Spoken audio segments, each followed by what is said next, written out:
Alright, Sophia, so here is the heater. Now, the wiring is really simple.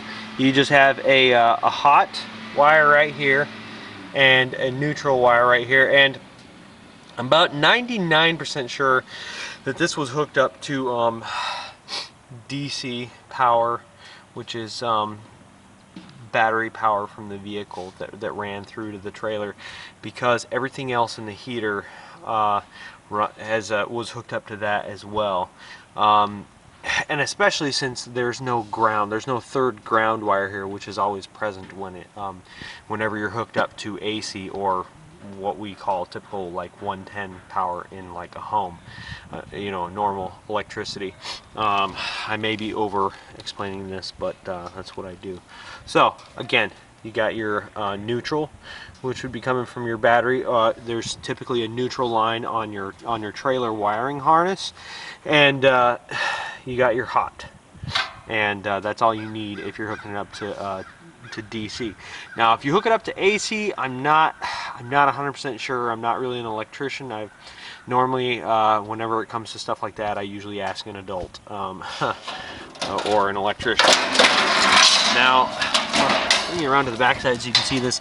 That right there is the propane hookup, and you can get to it by removing this larger cover, which comes right off, removing these two screws, one right there. It's super simple to take off. The only hard part is getting, obviously, a wrench around that guy, because it's way back up in there for the propane hookup.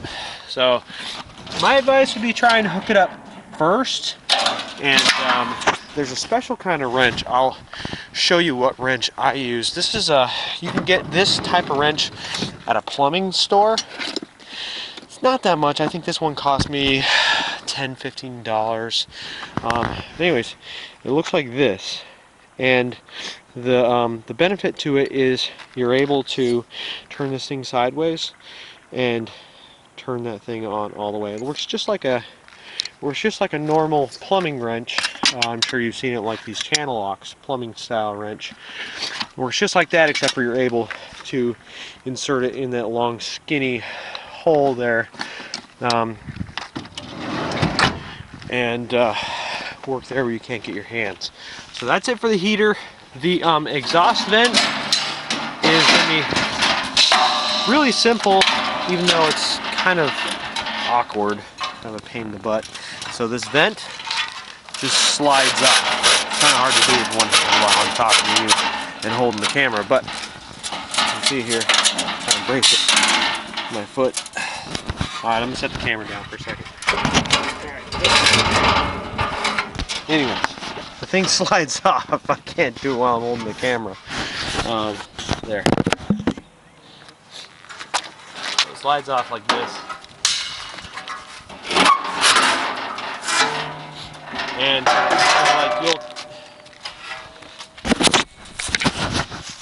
you'll put this inside whatever hole you're putting inside your camper, and this, of course, you'll plumb in from the outside. And the only thing you'll have to remember about that is when they installed this heater, what they did is they just had a pipe sticking out here like this, and then they crimped this, or maybe spot welded, I'm not sure, I really can't quite see, but you can see the little rust spots inside there that indicate it was one or the other. However, I had no way to diffuse that when I was taking it out, so I was forced to take just a Dremel cutter and cut it off. It looks like I just chewed through it with a bunch of really sharp beaver teeth. It looks horrible, but I know from doing this in the past that since all you need to do is protect against, you know, it's just exhaust, so the biggest enemy you'll be facing is heat.